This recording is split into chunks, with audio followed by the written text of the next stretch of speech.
Woodhaven? Yes, I did, Your Honor, because you told me to. Right. Yep. And I didn't know I had a tether violation, and they arrested me. And also, I need to pay a ticket Slow today. down. Slow down. Sorry. Slow down. Let your lawyer speak. I see a warrant. I see he was picked up on a warrant while being fingerprinted out of the Third Circuit in Wayne County.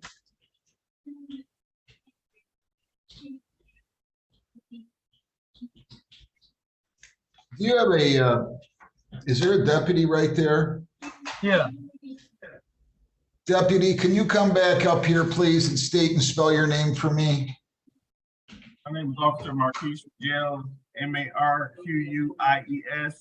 Last name Rigel, Ridgell. Thank you. Mr. Elliott was picked up on a tether violation, it says, on the 4th. For the life of me, I cannot figure out what the tether violation is. I read this report here, and it says that he was over there lurking at the police department. He's being fingerprinted. I noticed the above subject tracing the location of the Woodhaven Police Department. I contacted Woodhaven Police, did verify subject was there.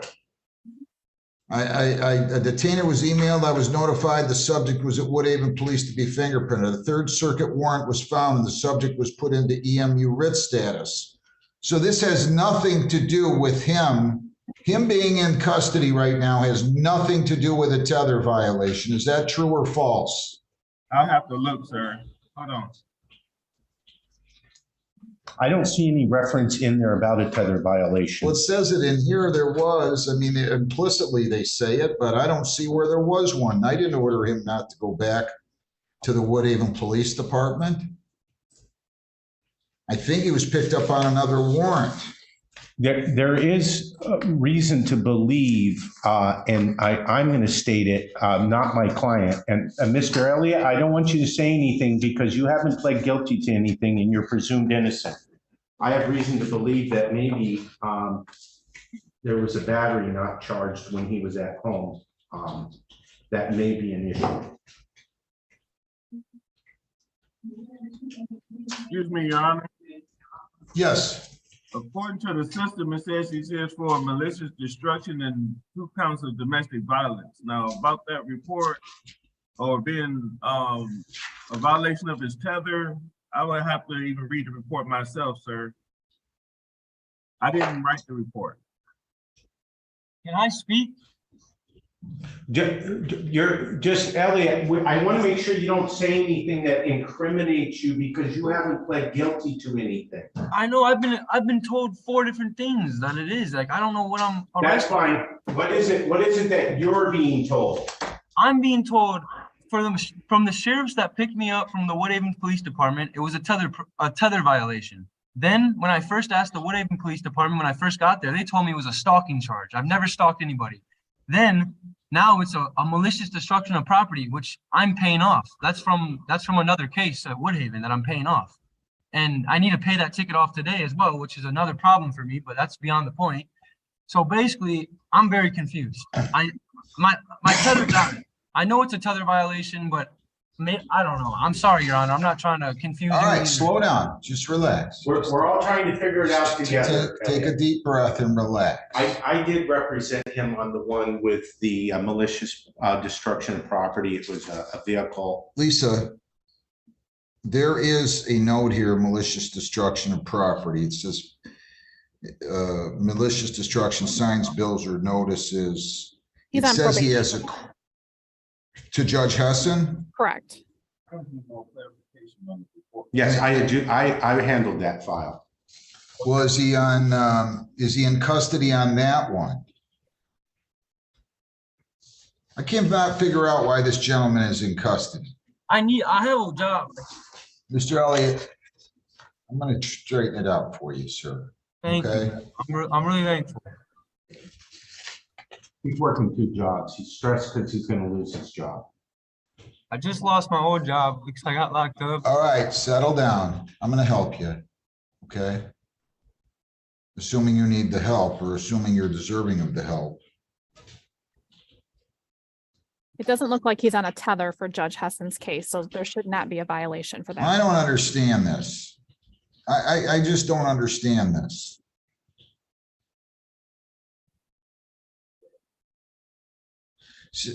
They're saying at approximately 6 p.m., 1900 hours, or 7 p.m., I guess that would be, while monitoring the OmniLink software, I noticed the above subject tracing the location of the Woodhaven Police Department. I contacted Woodhaven and did verify the subject was there. This is a sergeant from the sheriff's tether unit. The detainer was emailed and I was notified the subject was at Woodhaven to be fingerprinted. A Third Circuit warrant was found and the subject was put in the EMU writ status.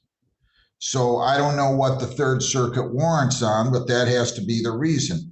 But I'm just curious as to why they're putting him in front of me on a tether violation when it appears there was none. The subject was in compliance with his curfew at the time of the arrest, unless the tether violation is for violating a law, and that could have happened while he was on bond, and I ordered him not to violate a law. So I'm unclear. Do we have any other indication that this gentleman was picked up on any other case after he was in front of Judge Hessen actually for arraignment on February 21 of 23 and up through the present? And I see nothing. The Wayne He just County has the site only DD shows and the these list. two cases. Excuse me, Your Honor. Yes. Again, this is Officer Rigel again. I just got off the phone with the coordinator, and Officer Carruthers was stating that in the report, it should have said something about him violating due to police contact. Well, that could, hang on, Mr. Elliott. But nobody's telling us what the police contact is. I don't know what the Third Circuit warrant is. I'm looking at his lien. Now, granted, this one is dated March the 28th, so maybe you need to update that, Lisa. But I don't see anything on here on his criminal history indicating any other charge emanated after the February 21 of 23 incident. So why don't you start by running his lien again, an updated version? I know that's only 8-9 days, but Can I say something real maybe quick? that. I'm sorry? Can I say something real quick? Sure. I'm wondering if they think he was there getting printed on new charges. Not Well, that's Mr. Elliott, would you please stop? I ordered him that day, Deputy, to go and get printed at Woodhaven Police Department. He hadn't done it previously. I ordered him to go over there and get printed. That's why he was at the Woodhaven Police Department, because on this domestic violence case that I have that has an offense date of January 27 of 23, for which he was arraigned on February 21 of 23, I noticed when he was in court on April the 4th that he had not been printed. So I ordered him to go over there and get printed, and I set this for a bench trial. Then they're talking about on the tether violation that he was at Woodhaven PD. I think there's been some, I think there's it's a been, misunderstanding, Your Honor. so do I. Your Honor, I'm going to ask Wait. that. Do we have any indication that he has any other case pending in Wayne County Circuit Court, Mr. Deputy Marquez? No, sir, not that I see. None but the current stuff. Lisa, do you have any indication on anything, including the lien that you're either have run or are running or about to run, that there's any other hold? No, the lien is printing down there in the courtroom right now. And I looked on the Wayne County site. It only shows these two cases it's held on. So the problem is somebody had made an assumption, and my father used to tell me what would happen if you made an assumption, and it's not a good one. This guy's been he's been sitting in jail for 2 days. Unless there's a hold, I want him released immediately. Thank you, Judge. Okay? Yes, No tether? Well, no, he's still gonna have his tether. I still want the tether on him. If Wait. Yes, Judge. I want the tether on him still with the same tether conditions. And we will send those back if we need to. No contact with Isabella Cavallen or prosecution witnesses, no alcohol, no drugs, no firearms, no dangerous weapons. He's not to be within 2 miles of that individual's residence or place of employment, and he was not to be released until fitted with a GPS tether. So what I would like is, do you still have the tether right now, Mr. Elliott? No, they cut it off, Your Honor. So they need to get that back on him with those same conditions. And would you tell them the judge would really appreciate it if they would expedite it, since he's just spent 48 hours in jail, or if thereabouts 38 hours in jail that he shouldn't have spent 38 seconds on? Yes, So- Your Honor, I'll get with my sergeant ASAP. So Lisa, let's send that back. The minimus, we'll just do an amendment and say the defendant has posted bond, because he has, February 28th of 23. I'll just make a note, and then you can put in the conditions to make sure they get all the conditions in here. Defendant taken into custody on April the 4th. It appears that was in error.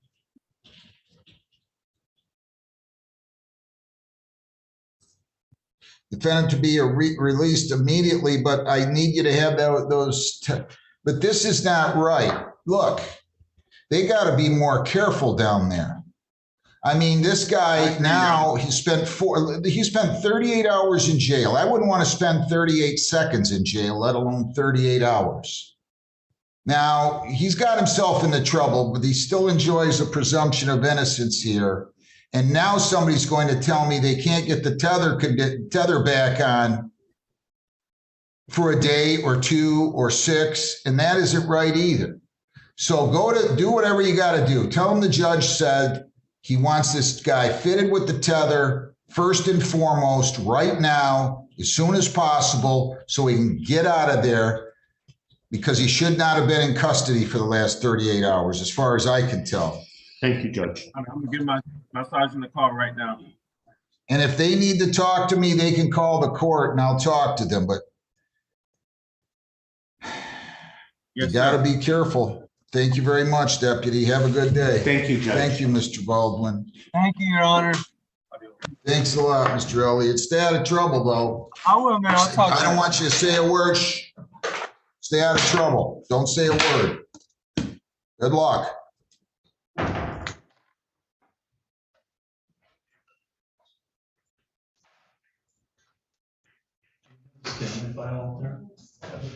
Yes. I'm trying to get them out of breakout.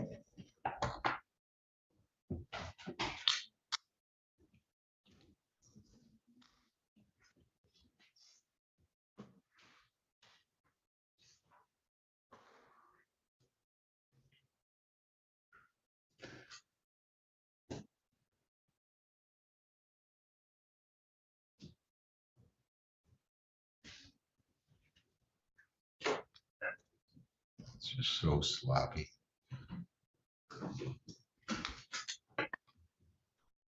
I'm gonna close the breakout. Has anybody talked to Mr. Binder yet? Tony or Mr. Baldwin, either one of you? He hasn't come in No, yet, please. Judge. I thought maybe he was I want- behind Mr. Elliott. So maybe if he doesn't come in, we reschedule that for Monday or something. I was worried about, I don't know how much time they need, but I know that you set it on Tuesday for this morning. And I don't know if they need more time to get the paperwork, but I'd like to get him in front of the court. If not today, maybe we can just do it Monday. And maybe you can run, or Tabitha can run what he's in there for besides this. I think there was something else. All right, people against Shantique Stanley. Shantiqua Charday Stanley, 22F 237-397. Hang on a second. Mr. Cayley, your name?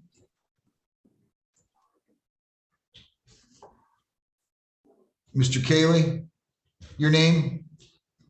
Roger Keely on behalf of People City of Flat Rock, Judge. So you guys need to look at these a little better. the drywall license not valid, there's already, she took a plea on that back in May of 22. That's a contempt charge. The domestic is a new charge. If you're gonna move to dismiss this, that's fine. And then you've got to resist and obstruct if that's what you're gonna do, but I just need you to file a new form if this is what everybody agrees on. You're saying victim is defendant's mother does not wish to pursue, people move to dismiss, people request cost of recovery of $487.89. So two things. One, I'm not going to order, let me get everybody's name first. Mr. Carmen, your name. Michael A. Carmen, P73824 on behalf of the defendant, Your Honor. Mr. Cayley.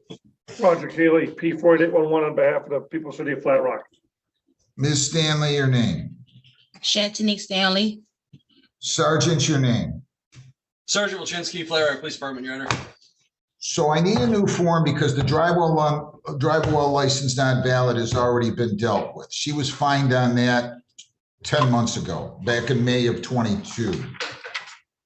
11 months ago now. Now, the domestic, if that's what you want to do, I just ask you to write that up on a separate form and on the resist and obstruct that you're moving to dismiss those for the reason that the victim does not wish to cooperate and pursue it.